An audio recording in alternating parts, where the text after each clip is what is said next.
새해가 밝으면서 문재인 대통령은 집권 3년 차에 돌입합니다. 남북관계 진전이라는 뚜렷한 성과가 있었지만 움츠러든 민생 경제에 대한 해법은 부족하다는 지적을 받으며 지지율이 40%대까지 내려왔는데요. 역대 정부의 중간 성적표와 비교하면 어떤 수준일까요? 임성우 기자가 정리했습니다. 문재인 대통령은 취임 후 가장 낮은 성적표를 든 채 집권 3년 차라는 반환점에 접어들었습니다. 지난해 마지막 여론조사에서 문 대통령이 잘하고 있다는 평가는 45.9%, 잘 못한다는 평가는 절반에 육박했습니다. 부정평가가 지지도를 앞서는 이른바 데드크로스 현상이 처음 나타난 겁니다. 지지율 최고치를 기록했던 4.27 남북 정상회담 때와 비교하면 30%포인트 넘게 빠진 수치입니다. 집권 3년 차를 앞두고 지지율 내림세를 경험하기는 전임 대통령들도 마찬가지였습니다.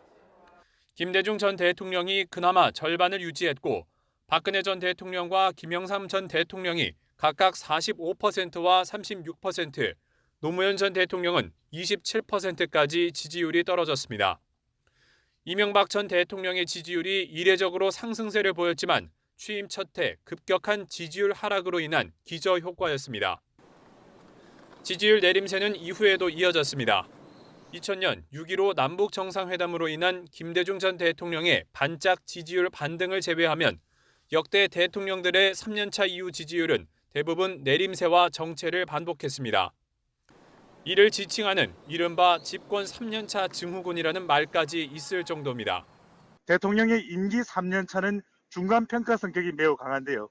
경제, 북한, 대통령의 공약 실천 등에 대한 이 성과 평가가 기대감에 미치지 못할 경우 부정적 평가가 더 강한 것으로 분석됩니다.